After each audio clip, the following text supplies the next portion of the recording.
folk head coach Martin Koopman. Na Koopman enro mpanifo meeting kakra timi koso. Na Koopman ya to mpanifo anim say pre-season games nko ha supporters na mo dey show mutrim say pre-season omo show be 9-0. Omuye no ma 33 goals, 38 goals no. Mo fans so mutrim say pre-season omo show be 9-0 la Premier League omo ko show be 9-0. Wasi antesa ha supporters no omo fan to mutrim. Eto so mienu wasi Kasara wanet pre-season no o se goals. Enti league games no wada Kasara wada. Se Kasara wana na original ho goals ni baba. Na se sia na Kasara bebo ne dia. Coach e friend na Martin Koopman say oba dropping no na afei Abrante friend na Isa Hamza etimi asase we aya enrada meet etimi course ni bi ana mpanimfo ene coach e friend Martin Koopman yedi mu nsam ni bi no etimi amamo no na Santi Kotoko etwa Accra Lions e wa Accra Sports Stadium enrada 4 p.m. ana game no etimi shase na game ni shase no pepa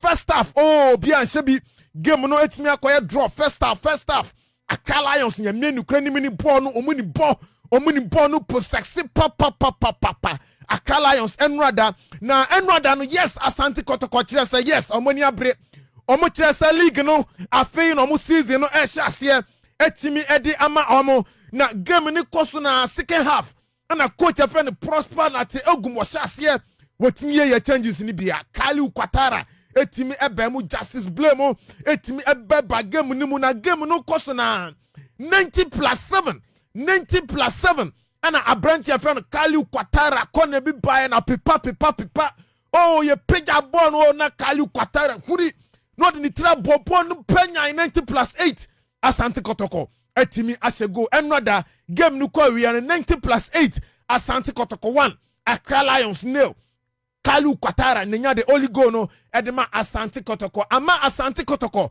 a movie edi free 18th position abetoso 10th position Asante Kotoko mo free 18th position abetoso 10th position Asante Kotoko omabenya 5 points after enrada Asante Kotoko team no win no na wonim say the last time Asante Kotoko win a Premier League game na ye 3rd June na Kotoko everybody etia Accra Lions e wa Accra Sports Stadium na Solomon Safutela enenya the only goal no enrada Asante Kotoko asanyo mo first win in the Premier League after so mo kwasha Accra Lions by 1-0 na after the game and a coach a friend here Ibrahim Tanko ono na head coach Edma club a friend here Accra Lions na Ibrahim Tanko see defeat no very very painful Edma club a friend Accra Lions.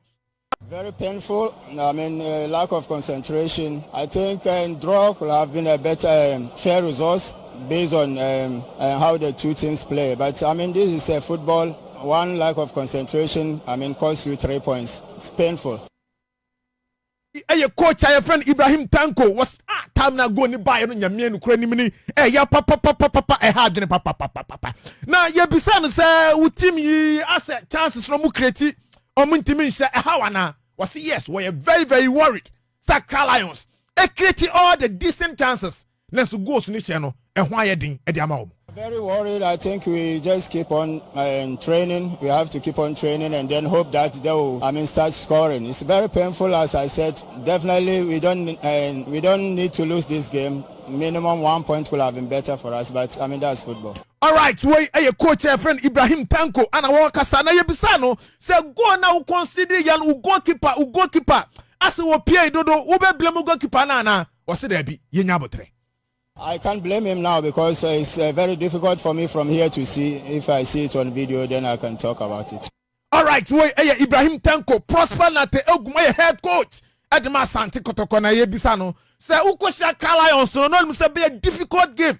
Eddie Amomana was yes, Accra Lions born no money ball. Eti no odidie say game no mkobon den ebeye den Eddie Asante Kotoko. As I told you, I mean they are tactically good side. They are very intelligent on the ball and they are able to move well into spaces. So I knew it was going to be like this. Asante Kotoko head coach Prosper na te ogum. Na ye say bisano say and they will change this now we are no as a quality no ho that is bleba Kali Kwatara balance Kotoko quality no yes Asante Kotoko team no play a beer or free bench biabeano quality and whatever. Exactly. I mean, it tells you that we have quality, we have depth in the team. And if you're on the bench, your responsibility is to read and analyze the game so that when you go in, you can either equal the performance of the one who is coming out or you can do better than that. So I'm happy for them that anytime they go in there, they are able to get the decisions right. Wey Asante Kotoko head coach Prosper Nate Ogum na ye wie coach Ogum aso no ana ye bisa ne say coach when your first win ubeka say afa finally we are relieved ana wase there be nyabotre league no yegusu ayebo. Would you say you are a relieved man now? The league goes on. Wey Prosper Nate Ogum wase the league goes on. Stars of Ghana game America brochimemu na ni nyina no game a ye ne oman ye friend Mexico betimi abo 15th and a game no 18 yabaso Ghana time 1 a.m. ahomache and a game no 18 yabaso na mpanimfo de to just nyame ya doma Black Star squad no ye hwenim se enei team no betimi assemble na afia team de akohia oman ye friend Mexico on the 15th na ye wie ni US games so no etimi ape so we ensem ni bi and de emam na Kali Kwatara ena nya the only god ma Asante Kotoko na Kali Kwatara na ebisa no se e dia kra na motivate no amani team nya sago no edema Asante Kotoko. Supporters no mu omu pesa win on sa friendly match na boy na win no mu ya ji so yen fa win for by league match to sa motivation.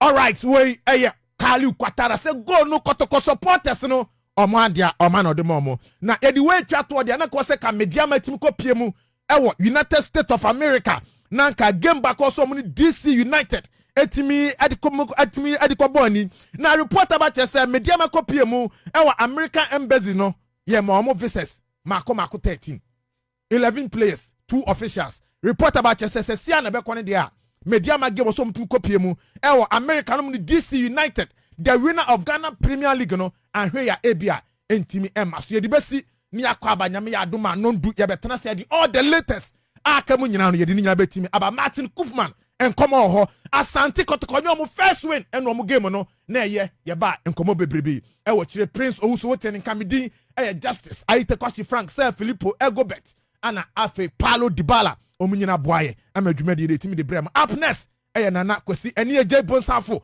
with the